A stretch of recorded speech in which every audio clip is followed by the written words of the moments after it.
So, all right, well, welcome everybody to Powerful Reading Routines.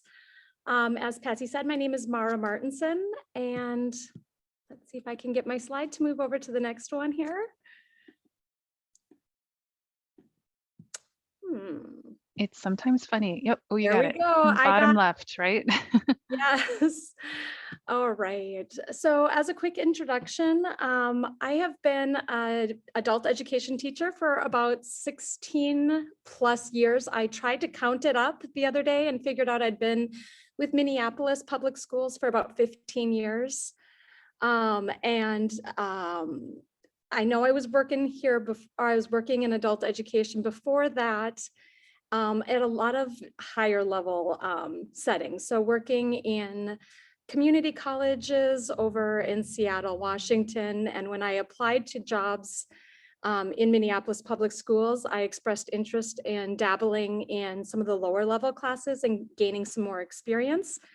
And they popped me right in. I'm realizing I just moved to the next slide without meaning to. My apologies.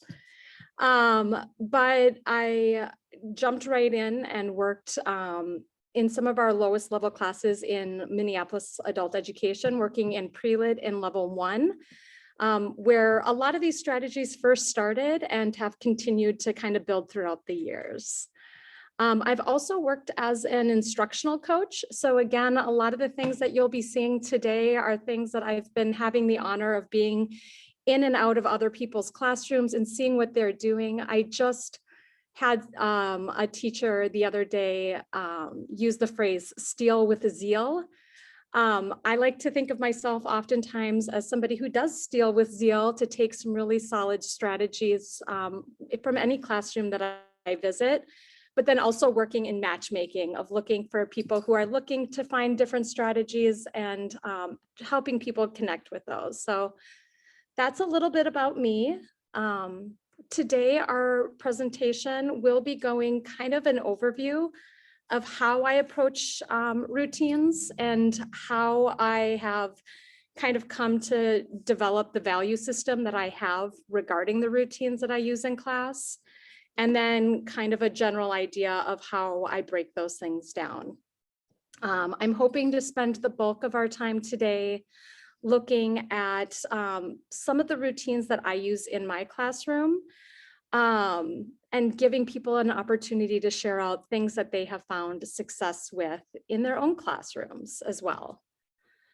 Hopefully by the end of today, you'll understand your presenter's classroom goals and how they meet student needs, and also be able to identify and create powerful reading routines for your own ELL students.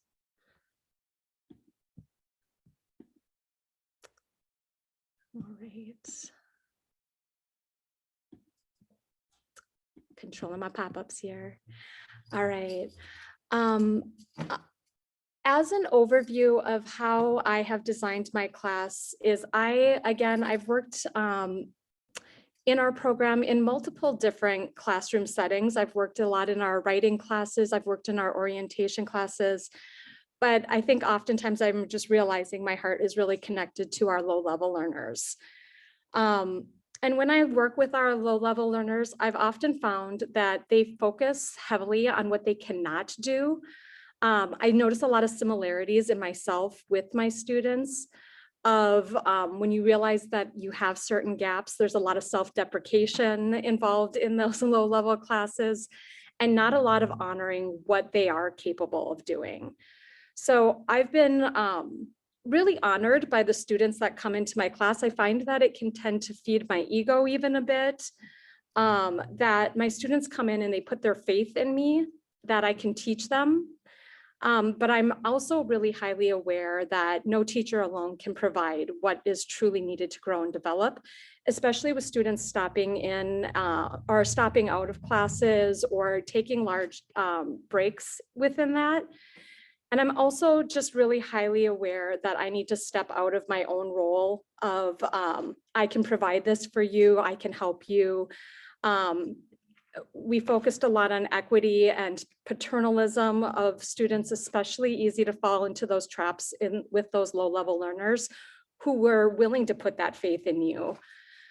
So I have really found that it's my job as a low-level teacher to create routines and communicate them, to put that faith back into my students.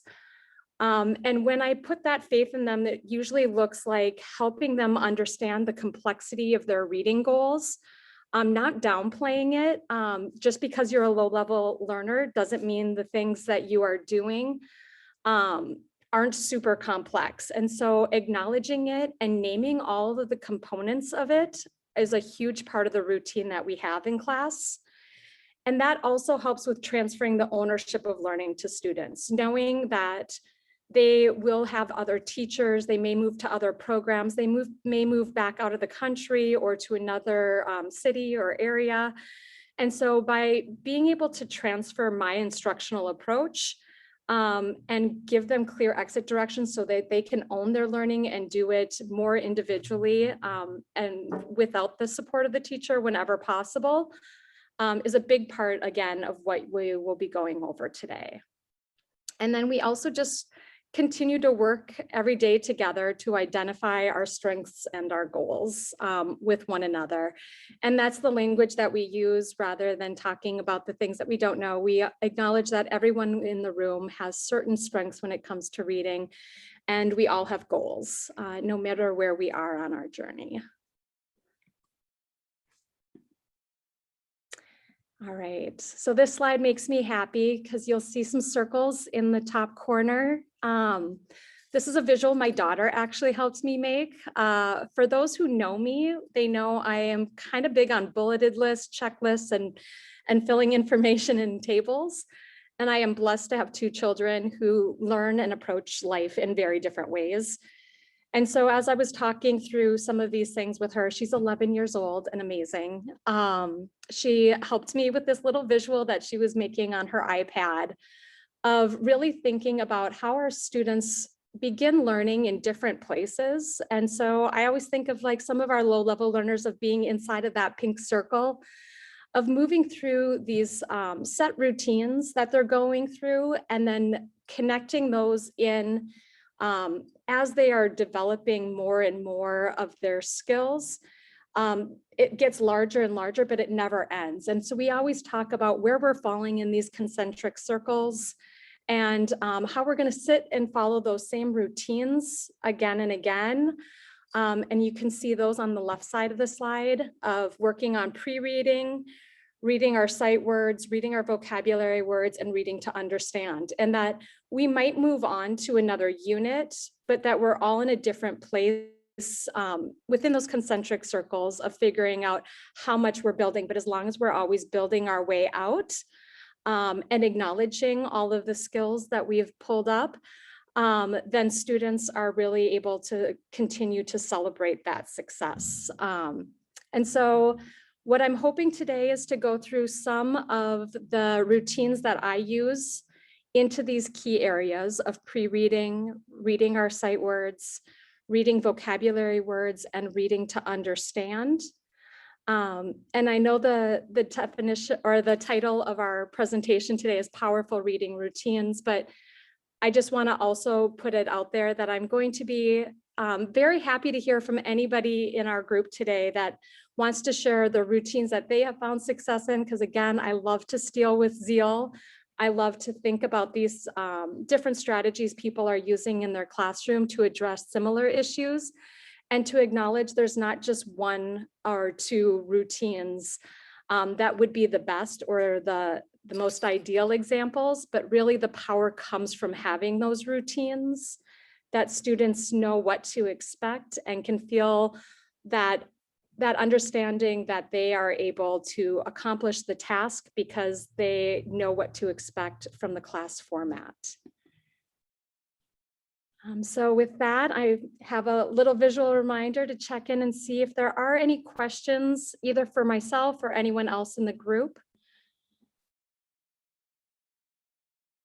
We can feel free to pop in anything into the chat, and I can watch the chat. I don't see anything yet. You could also raise your hand if you are familiar with the reactions in Zoom. Feel free to do that and I'll keep an eye. I'm still learning my ropes in Zoom, but if anybody wants to call them out or type them out, or if anyone would be maybe willing to share some of the ways that they work on transferring ownership of learning to students. So we did have a comment from Heather that it's a great visual, the one your daughter came up with. So thank you very much. of course. So we did have a question. Alicia asked, when you say low levels, what do you consider? Like, what does 1-2 mean to you in your program? Yeah, so in our program, I work really closely with our teacher who works with our pre-literate students. And we kind of generally have been breaking those students into different groups by originally looking at CASA's test scores, but then also primarily looking at their ability to recognize letters and form initial and ending consonant sounds. If they're still being challenged with those skills, they're going into pre-lit. After that, I've been teaching our level 1. So they have some phonemic awareness. They have some sight words, but they're really working on developing those skills up. So the materials that I grabbed and the examples I grabbed today are from my program's level 1 students. But these are routines that we have used in our program for some of our other low to intermediate learners as well. Thanks. And then Becky from Southern Minnesota asks or adds to the discussion of some ways to transfer ownership to learning. She says homework, practice, and sharing in class. And your colleague Krista Coronado says empowering students to see strengths is such a great idea. Heather for higher level students says students work in groups to develop group norms and roles. Keith offers, I share with students how they can practice at home without me, such as read a word, close your eyes, try to spell it in your head. Another comment about using Common Lit to do reading comprehension questions on their own initially. And Penny offers that every program sets levels differently in response to Alicia, which is so true. Yes. Yeah, a wide variety of ability in lower levels, someone writes, with differing gaps ranging from academic experience to phonics and vocabulary. Do you have tips on how to address a wide range? Or perhaps that will come up over the course of your presentation too. Yeah, I'm hoping maybe we can circle back to that one, because I'm hoping this will address that.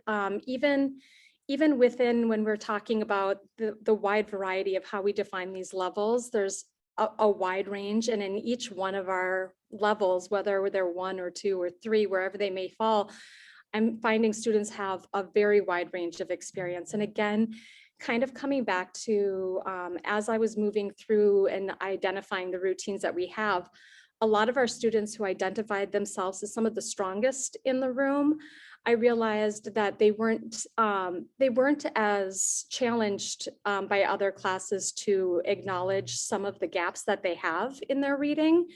And so having a chance to, again, really celebrate their strengths, but then also go back and look at some of their goals that might help when they become challenged in those upper levels was really important. And then also for some of those students who might have some of less experience with reading and being able to answer comprehension questions and do well in some of their formative and summative assessments, were really kind of brightened to see how many things that they were able to name within these different set routines. So hopefully we'll come back to some more of those. As we were looking through when we were talking about the first step in that inner circle, whenever I first approach a reading, again, because my students are working on so many different skills, and we connect these with listening and speaking and with writing and their numeracy and their daily conversations. But when we're really focusing in on learning, they're used to beginning that process with a pre-reading activity. And so I have some set ways of that I approach pre-reading activities, but my goal is really to help students use that activity to kind of determine what some of the central ideas are, or the main ideas of the reading will be. To analyze structures of a text. So there are times you'll see on some of the slides that I have where I'll blank out the actual words to free up students to be able to actually just focus on how the text is laid out, and kind of notice some of their preconceived notions can be broken up, and the way that that happens, what that meaning would be. And then also to integrate and evaluate content presented in different forms. So especially for my students, looking at pictures and being able to talk about some of the things that they see can be really empowering before they jump in. And oftentimes I'll even form some of our comprehension questions so that students will be able to see that they can answer information before they even access the text, just by seeing what they can get from key pieces in our pre-reading activity.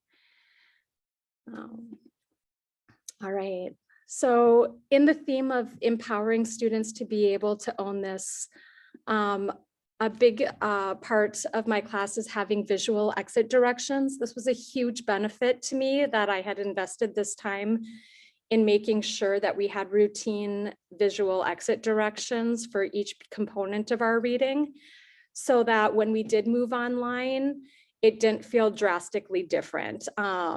We would really talk about when we are looking at our pre-reading activities that we're going to look at pictures and say things that we see and think. So we're going to look at the title and say what I see and what I think, and look at words that are in dark or bold and say what we see or think. This really, it helps students start forming in those initial stages the difference between a fact and an assumption. Many times students will see a picture of a person at a desk and they'll say it's a teacher. And I'll kind of prompt them even more so to tell me why they think that, what made them come to that conclusion in this picture.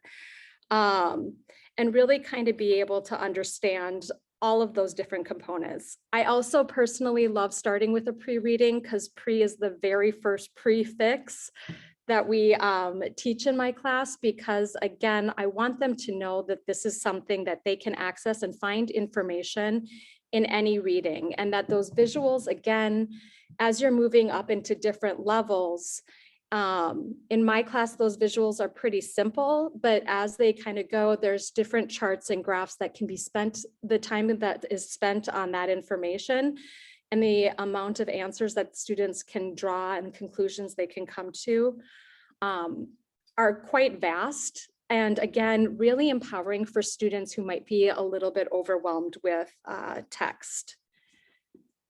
So in my low-level classes, I often start with students being able to share those things out verbally, of looking at a picture and saying what they see, saying what they think, and then kind of prompting them to extend those conversations or those that individual reflection time into writing as they start developing more and more of their vocabulary skills and writing skills.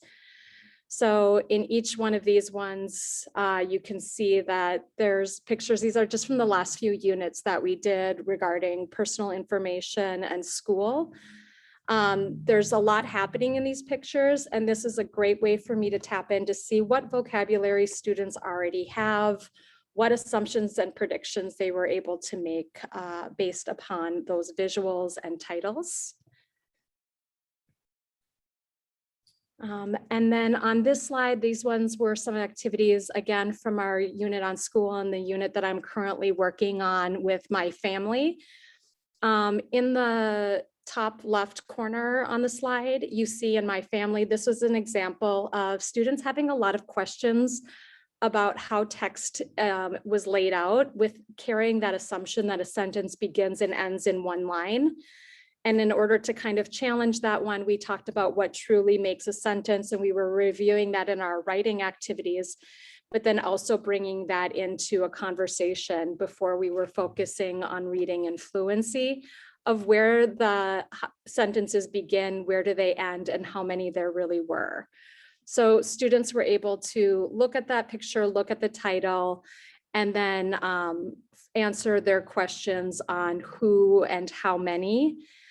And in that bottom right corner, this was another example of students students, having some time to process the picture in the bottom corner of different students at their desk with different items that we had been covering in class, and answering some questions. Again, in this unit, we were talking a lot about things that students have and students need, and practicing asking and answering questions with this one. So as we were transitioning into our reading, it gave students a chance to look at similar questions. So that is kind of the approach that I have used. I wanted to again pause because sometimes I can go on and on a bit, and see if there were any questions regarding pre-reading for myself or anyone else in the group. And if not, if you wanted to, if there's a couple people who might want to share out how they have approached text features in their class, especially since most of my slides are on the lower levels, if anyone has something from intermediate to upper levels. Great, so I'm watching the chat, and feel free to raise your hands as well.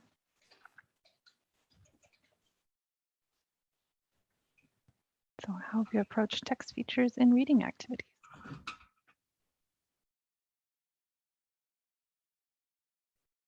We're all in. Hi, so I have a question, but I don't know how to raise my hand. That's okay. I'm still learning Zoom too. So thank goodness for Patsy and Penny.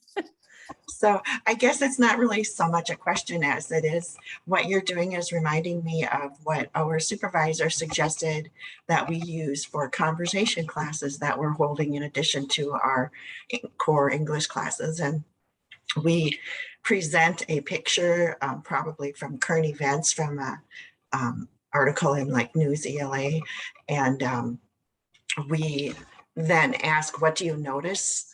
And then we do it on Jamboards, and students put comments, what do you notice? And then the next one is, what do you wonder? So then we have all the question words, you know, the WH questions and more. And then we have the next frame based on the title and the picture, because then we give them the title in the third frame. What do you predict? And so it really does generate a lot of conversation, and I really love it as a great way to have conversation class. So. Thank you so much for adding that. I mean, honestly, I really appreciate that comment, because I have also taught listening and speaking classes, and being able to really reflect on the connection between these different skills. And again, some students who do have higher level of oral skills than they do in their reading, having that opportunity to share it. And then also being able to kind of connect some of those notice, wonder, predicts, and even kind of draw those in for students so that they can start seeing that connection to the main idea. When we see a lot of school supplies and desks and people sitting at the desks, what do you think we're going to be reading about today? So I love the connection between those, the writing routines and the listening and speaking routines with this one as well. Mara, we have a couple of examples from people in the chat. Rachel indicated she uses pre-reading for grammar charts and using the prompts, I think I see. It takes practice for the students to get used to it, but once they have it, it's a good way to lead in things. Alicia indicated she uses Jamboards with pictures that represent the story before they read it. So they can kind of look at the images and perhaps make a prediction by putting images in order before they've done the reading. Hillary asked, what are the best fonts to use for students who are not accustomed to the alphabet? Do you have any recommendations for the easiest to read text fonts? Yes, I want, and I feel like now that I'm on the spot, I want to say it's Comic Sans that I use when I'm first introducing some new vocabulary words, just because they will often see letters represented in the same way that students are learning to write those letters. Specifically, I'm thinking about like the letter A and G. have been ones that have thrown my students off, but I'd love to hear if others have other examples of fonts that they use, or if you want to put those in the chat so we can keep moving through. But that's a great question and something I've actually thought about quite a bit, and maybe not given myself enough time to find the best, but there are some out there. I've also used, I want to say it's Architect's Daughter, when I'm trying to represent something, especially like on a form, if I'm typing something and want it to look like somebody's handwriting. And again, those letters typically represent the way students are being taught to write it. But yeah, I have a huge insecurity of putting my own handwriting out there. So sometimes being in the online or prepping those materials beforehand can be really beneficial. All right. We have other people chiming in that they like the Comic Sans font for beginning English readers. Yep. Yep. I would encourage, even with beginning level readers though, kind of alternating or throwing things in there differently sometimes, but then just making sure you have time to allow that space to notice, have students spell those words and say things that they might notice and think about the way the letters look different. Because again, in the outside world, they're going to be encountering lots of different fonts. So I'm really big on, you know, not necessarily concealing it or protecting them from it, but making sure that you're not introducing it at a time that you don't have a goal to be able to address it or to acknowledge some of those really cool things about our language that can be kind of unexpected challenges for a lot of our students. All right, so in our routine, we usually after our pre-reading, and this usually can happen, at least one or two parts of this will move into the same day. But I probably failed to mention at the beginning, my reading routine really isn't one of the routines that I do all in one day. It's at a minimum of 2 days. So there's usually like one or two pieces of this routine, and then students will have that text to go home with them so that they are able to continue to work on developing and growing with it. But then I'll just kind of reveal one more piece of it as we are going. And none of these have to happen in the same order necessarily. There are times where I'll jump to the end and work on the comprehension components and then move back and have one of the comprehension questions require you accessing that pre-reading materials, things along those lines. So feel free to shake it up and add things in as you go. So as we're moving through these circles and as we're thinking about them moving out and out, a big thing that I want to acknowledge with my students is that no matter where we are building sight words and we are building vocabulary words, and that every person is on a journey. If you are reading and writing in English, that we're in a journey of building this out. It's the only difference is where we are in those circles. For adult education, this has been really beneficial to me as students are coming and going in our program. Every few weeks, we have new students joining us, and they might be in a different place, but they're still able to tap in onto those same routines and continue working on building their own sight words and vocabulary words. So in this one, we're really focused on interpreting words and phrases as they're used in our text. But I also use this as an opportunity to really focus on the fluency, meaning, and connection to the main idea. So again, as we're building vocabulary words, connecting those to a topic, connecting to a topic, and then another controlling idea and seeing how those two might fit together. As well as the fluency of being able to follow along on a page, being able to read in a more smooth way through their reading. I was really honored to be able to get trained in on eBreed and reading, how much of a connection that fluency is connected to understanding and comprehension, and realizing that, you know, that time and effort was going to be a real benefit to getting students to be able to really see that improvement when it came to reading comprehension. Made it feel like something I needed to put more emphasis on creating routines for my students and acknowledging that as we are going. So Another time I'd love to work on how we focus on fluency into our speaking and our reading. But for now, I'll kind of move through how we have broken down our sight words and our vocabulary words. So again, with sight words and vocabulary words, the first thing I really wanted to do was to, again, transfer that ownership of what those parts of reading entail, so that they could start naming and tracking their own progress. So I started with creating a visual definition, and this is the definition we use in our class. It's, again, not the only one, but again, it's keeping it as simple as possible for our students. If I ask them what a sight word is, they usually respond with, I see it, I know it. And we talk about how when we see these words, there are words that we're hoping are immediately recognizable and understandable for the learners in our class. But before we jump into those sight words of talking about how we should see it and know it, we also really kind of have a fun moment of talking about how nobody is born with any sight words. So we're all, again, on that continuum of figuring out where we fall in that concentric circle of building those sight words. And this is where I've really kind of built in some routines on making sure whatever phonics component we're working on is really brought into the alphabetic section of, if you see it and you don't know it, we're going to sound it out.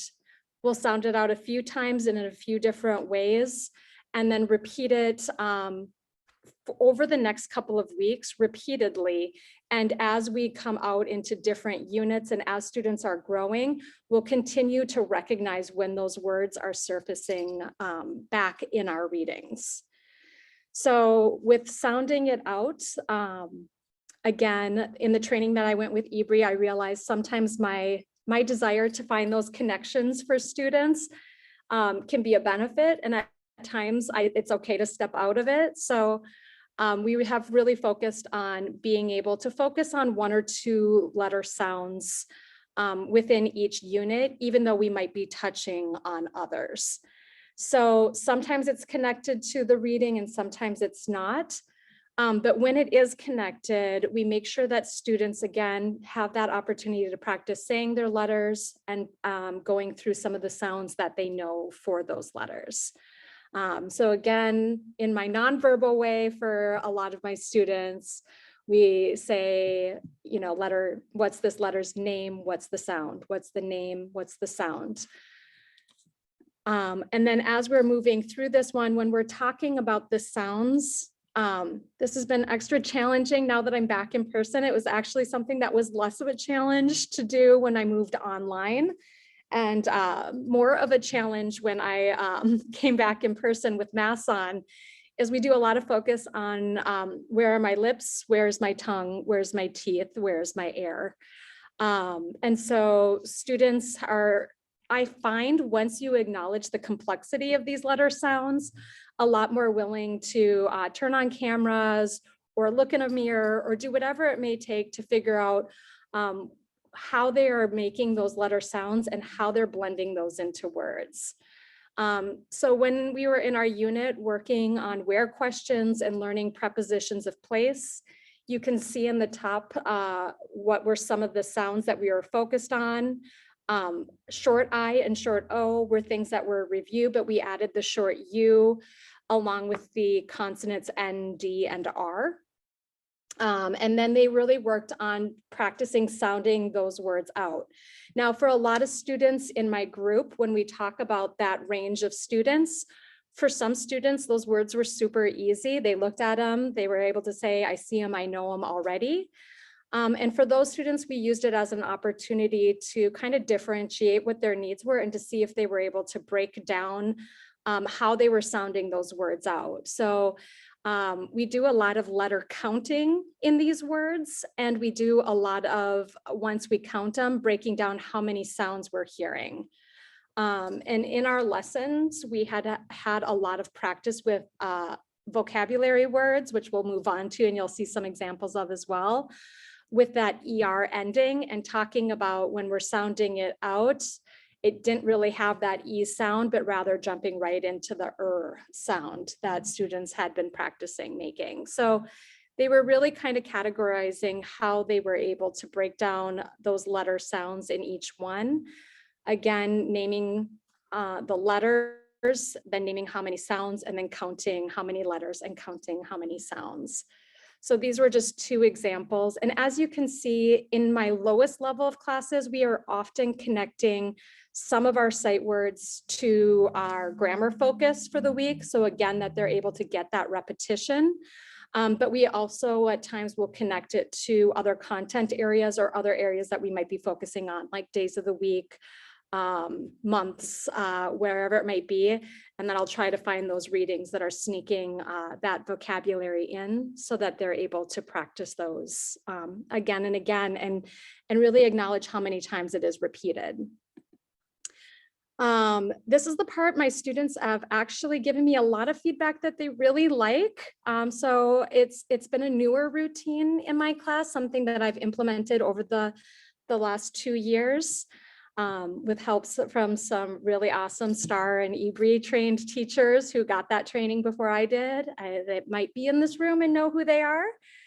And so again, I really make sure that there are visual exit directions for my students, that they know that we are going to be reading together. And when we do this, what it looks like is the teacher is reading and the students are able to listen and follow along. Again, this is building in that fluency component so that they can show me that they're tracking across the page and they're hearing my voice reading in a natural tone.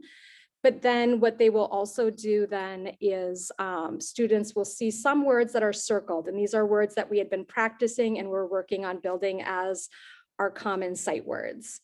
So as they're reading those ones, at that point, I would not read the words that are circled and students would be calling those out. And we do this both chorally and we do individual students as appropriate. We also do the same activity online at times so that students are able to record themselves as well and hear back their reading. So the way this kind of looks in the classroom is they would see a reading such as this. These were words that we identified as common sight words for the class as a whole. Those were circled in red, and I would just go ahead and read. And at times I would either point at the students to fill in those sight words, or again, for some of the students who are stronger at tracking across the page, I would step away and step back and just let them follow along without any visual cues that it's their turn to read. As an extension activity, students do go through this after we go through that class level sight words of having them circle other words that they're identifying as their sight words, words that they immediately see and know. Again, acknowledging that they might be on a different place on that continuum.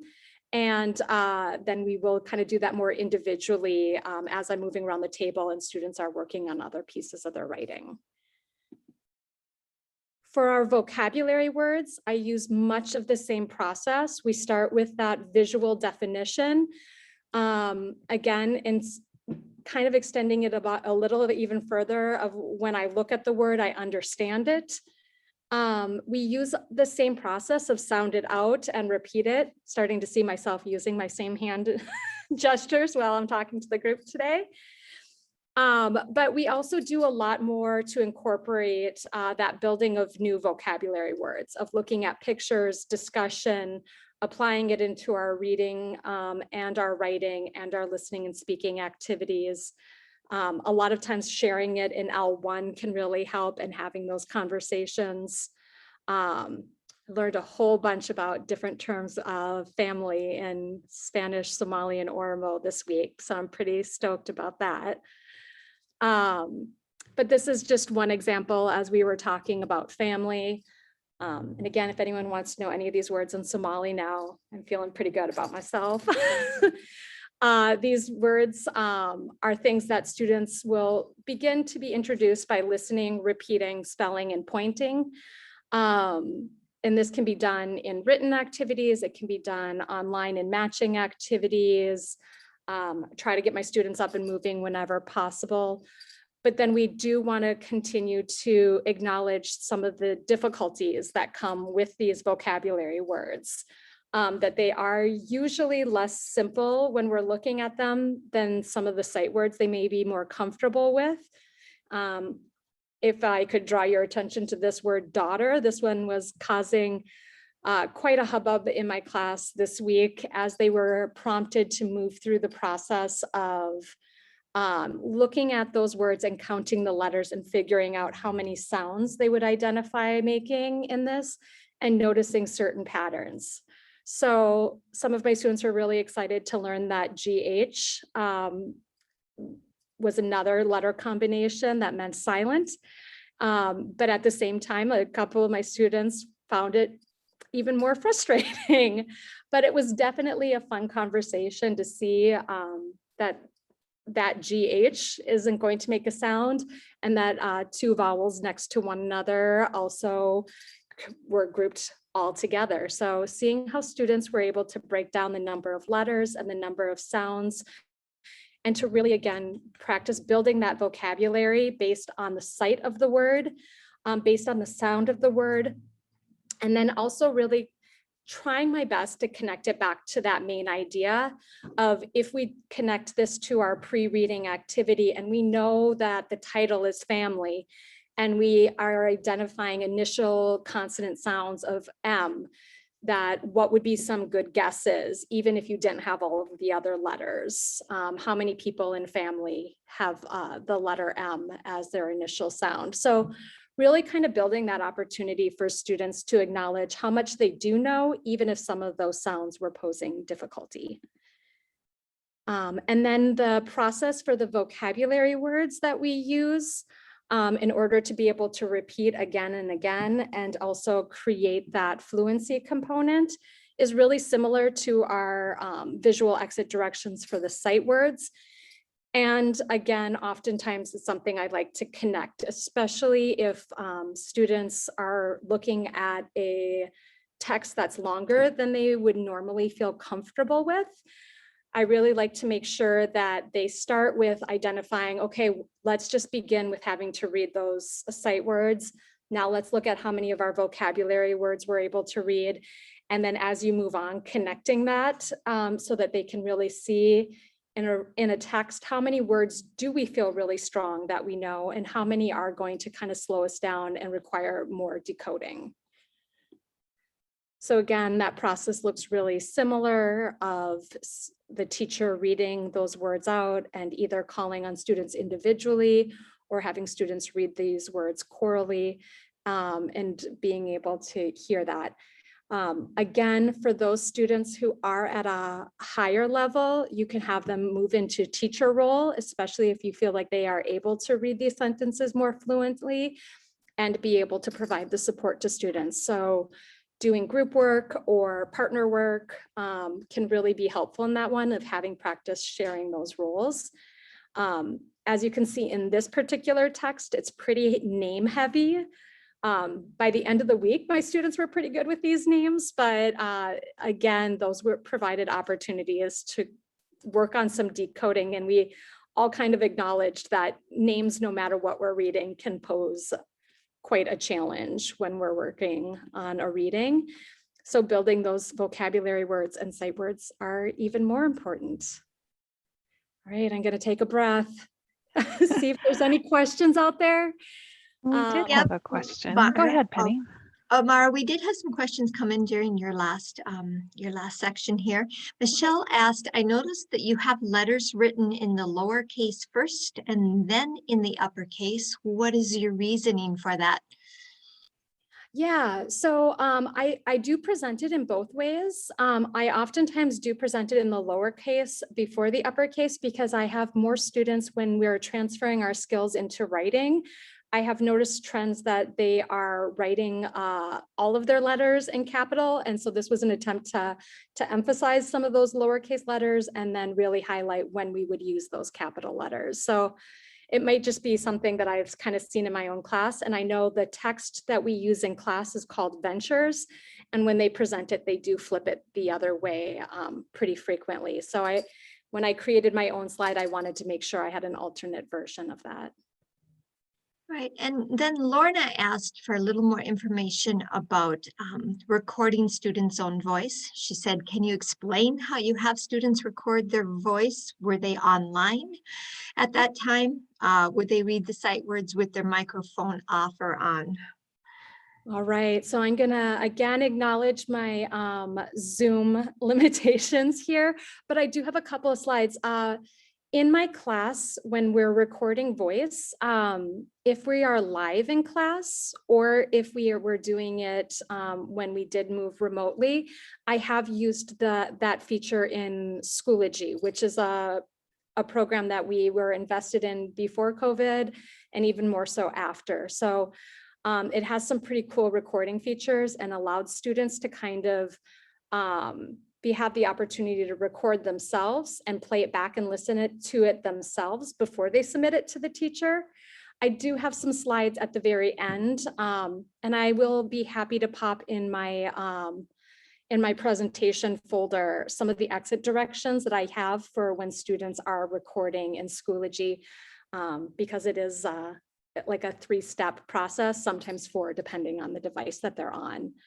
So towards the end, I have some of the supplemental technology materials that I have, and I hope that will kind of show what that looks like. Okay, Elizabeth is asking, could you clarify your use of the word exit with directions? I assume it's not exit or stopping out from your class. Yes, sorry.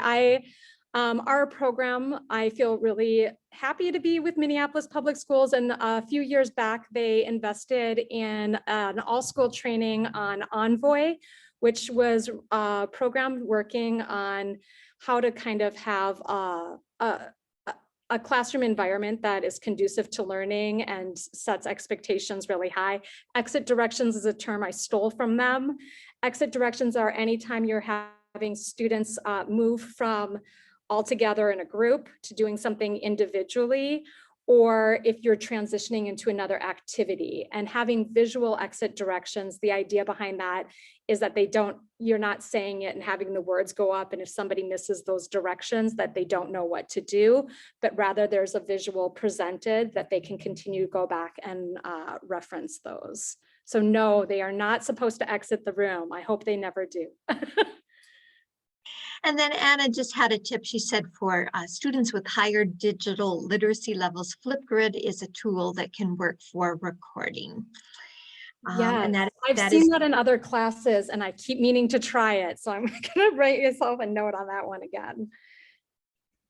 All right, and I think that is the end of the kind of thread of questions for this particular round. All right. I might keep us moving, but as I move through the next section, if you have great ideas for building sight words or building vocabulary words with students, please feel free to pop those in the chat. Like I said, I think the power really comes from having those routines and expectations that students know to count on. But there's so many out there that are just absolutely fantastic. All right, so I'm going to get to what my students will oftentimes think are like the meat and potatoes of reading, whether or not they're able to answer their reading comprehension questions. So for me, this was, again, I typically had moved this to the end of my routines to, again, try to de-emphasize this, because a lot of students were coming to me having had summative assessments in previous classes or in order to enter classes that helped them identify whether or not they were going to label themselves as strong readers or not strong readers. So I kind of took a step back from this one a bit in my class and moved it towards the end to say that it is really important, but it's not the only piece of reading. It's one piece of reading, and it's what all of these other skills are going to help you get to. So by focusing on some of those other ones, they were able to get there. Again, for the question regarding differentiation for different levels, I had found that a lot of the students that were coming to me that were able to answer pretty quickly, like read through and answer their comprehension questions. A lot of times they had really big gaps that they needed to hit in their alphabetics, in their fluency, or just even in their confidence to read aloud at times. So this was kind of a great opportunity to really work on approaching things in other ways. But then I also will sometimes begin with, let's look at all of these reading comprehension questions at the beginning, and then work through all those other skills and return back to it. So there's not always one right answer, but when I tell my students we're going to read to understand, they know that they're going to really understand what the text says explicitly, and that they're going to be able to answer questions, and even though at a lower level, cite specific textual evidence. Watch my clock and I'm getting close, aren't I? All right, so the way I do this one is, again, really focusing on building in question words within each unit. So no matter where students are joining us, and if you could see around my room right now, you can see these are some of the few things that I actually do post for students to be able to access regularly, is a focus on 1 to 2 question words per unit. So in the beginning of the year, we start with answering some questions with simple yes or no. We talk about like do and does and what kind of responses would be appropriate there. Then we add in who, what, where, how much, when, as is appropriate. And again, even if a student comes in when we're working on where questions and missed the who, because it's a routine in identifying and being able to communicate, students are used to being able to talk about it and understand what those ideas mean. So again, it's not overly complex. We practice introducing a question word. For example, if I say who, my students would answer, or if I said question who, they would say answer person or people. If I say question where, they would say answer place. If I say question what, that's the one that tricks them up pretty much. The most difficulty I've had with teaching those what questions, because it can equal a thing or information. And so that information can sometimes be a place or a person, or a time. So we just kind of work on what falls within the unit. If we're working on family, we make sure we're talking about how to answer those who questions.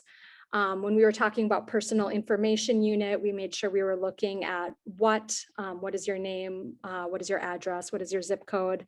When we were talking about school, we reviewed again those what and what is different about this question. We're now looking for things, so on and so forth. So figuring out what question falls in the most neatly into a unit, I guess, is kind of how we've approached it, so that we're not adding all of the question words at once, but rather, again, building out, and wherever we may be in those circles, it's honored and students can kind of tap into their own expertise. If somebody entered in when we're focusing on where questions, but wasn't sure about the word who, or how to answer or respond to those, this is one of those chances where we use it to build that community of having somebody explain, especially if somebody can explain it in L1 with a friend. So this one is a little less clean and neat of how we do this one, but in this one, we do a lot of highlighting. So this is a slide with my exit directions. Again, don't exit the room, but rather move on to what you're going to be expected to do. When students are working on reading, they might read and talk about their question word. So on top of a reading, they might have the word who, what, or where. And then they would be working on highlighting potential answers before seeing what the full question is.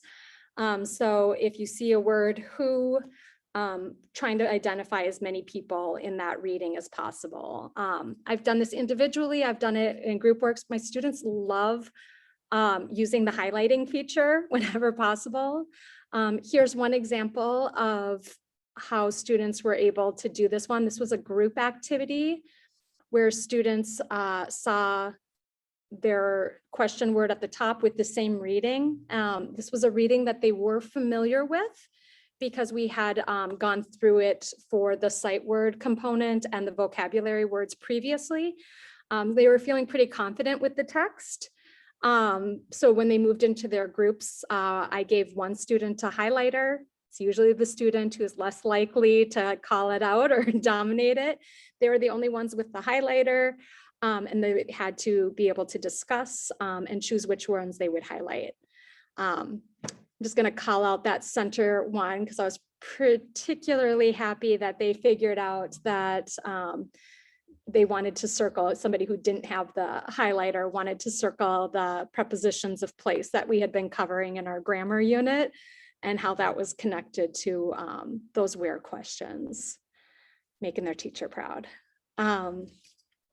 In addition, when we're working on this one, oftentimes when they do it in a group, I will have them come back and have one of the people who didn't have the highlighter present that information back of their group findings, and having the rest of the class go ahead and check with a yes, no, maybe I'd want to add something, just to make sure that before I'm jumping in and putting in my 2 cents, that other students' expertise is got a chance to be valued. So this is the exit directions we have for presenting that information. And then it just kind of leads nicely into students being able to answer those questions on their own. This is my gratuitous shot of my awesome students. They said I couldn't use their videos recently, but they were going through and showing me that they were able to highlight these different words, that they were able to find them and start identifying them. So the one on the left and on the right was from the activity I just showed. And then the gentleman in the center was a student who came in on actually my asynchronous day for a little further help looking at an activity that was presented in Schoology. Oftentimes when we're doing these ones, because it is reading to understand and building to those comprehension questions, I really want to make sure that when I'm writing those questions that I'm building them in a formative way, that I can make sure I can see if students are able to understand the question word and understand the text. So if I have a who question or a where question, I ask students to first eliminate answers that do not respond to the question prompt. And then I also use the prompt show me. So after they have answered their question or chosen the best answer, I have them go back into the text and either point, highlight, or underline the word. So if you ever come into my room, you can almost hear them say in a mocking terminology to me, eliminate, show me, because they know I'm gonna go through that one with them with each question that I get. But it really does help me as a teacher understand, were they confused by the question or were they confused by the text? And Laura, sorry to interrupt, just a little time check. You just have a couple minutes left. Got it. I'll get through this one pretty fast. This is just another example of using similar exit directions, of making sure that students are able to talk about it if the choosing the answers was a bit of a challenge to them. All right, before I get over to this one, again, if you have any other comments, I can be long-winded, but I think I warned people. I at least warned Patsy about this. If you have other ideas, please feel free. Oh my goodness. Once I get nervous, I can't pull it back in. Here we go. If you have other ideas for creating formative comprehension questions that you want to share out, please go ahead and type those into the chat. Otherwise, as promised, I want to just jump in. Here are some of the Schoology activities that we use. And you can see in Schoology, we use the same visuals for those exit directions, but they would read and then choose by clicking. The highlighting we just introduced in class, and they were super excited about realizing that highlighting in class with a physical highlighter was fun. But it's even more fun when you are reading it because you can just click on the words. So again, taking a little bit more direction for that online component. And then I think down below we have here for the recording their own reading. You click on that red button in Schoology to record your answer, then you speak, then you click on a black circle to stop, and then you can play it back. The student can listen to it as many times as they want before they submit it. This is the student view on the left. And then you can see right next to it on the bottom, in the middle right, is what it looks like when the teacher is able to check it, that I can hit play and listen to the student's verbal response. Again, this is another one where they would be doing it with their vocabulary words. On the left, they click that red circle, speak, click the black square, and they can listen to it and redo it as many times as they want. And their teacher would be able to see that they were able to complete it and click play to be able to listen to it. So this is just an activity when my students were first learning how to be able to click to highlight. Again, gratuitous shot of my awesome learners. This is because we are doing asynchronous lessons every Thursday, but I still use my classroom time as lab support for students to come in on those days if they have tech questions, but acknowledging that their learning will be online for the day. Whew. I see 12 o'clock, Patsy. Are you seeing the same? Yes, but it's okay. Lunch is after this, so feel free. If people need to run, we certainly understand, but take your time to wrap up, Mara. No problem. All right. Well, I just gave a shout out because I gave a shout out to my daughter. Here's my father's encouraging sports cliches that never hit well for me because I'm not the most athletic person in the world, but I do apply it to my classroom. Learning to read isn't for wimps. Practice makes perfect for both the student and the teacher alike. You got to know where your team, in my case, my students, are at all times. Keep it formative whenever possible. And if it doesn't go well, pick yourself up and do it again tomorrow, because there's a lot of people out there that have a lot of good routines. You know, find something that works in your class, commit to it, but also be willing to be flexible and grow if it's not working. It's a lot of talking. Thank you so much, everybody. And Patsy, I am happy to stick around if anybody did have any other further questions. Yeah, absolutely. We did have a couple things in the chat, but first I want to just let people know that your next session isn't until 12:30, so you do have a half-hour lunch break. Here's the event flyer to help you navigate to the next session. One person did, oh, and thank you to Krista for sharing those prompts. Someone asked about whether you're using the online version of Ventures. I am using the online version of Ventures. Even before we moved 100% online, I had found that putting my presentations into slide decks was really helpful. Because we do have Promethean boards in the classroom, it was easier for me to present it there. I think I also stated that insecurity that I have about my own handwriting. If I can have it pre-prepared, all the better. And then when I moved it online, I was able to take a lot of those visuals and prompts and keep them in that same format. So I'm using a lot of the same things online and in person, and then just adapting them and making more hands-on activities in the classroom. Great, thank you. And Krista has shared those prompts as files in the chat box, so people can grab those. Yay. Anything else people have questions about? I will go ahead and stop the recording here, but we're not going away quite yet.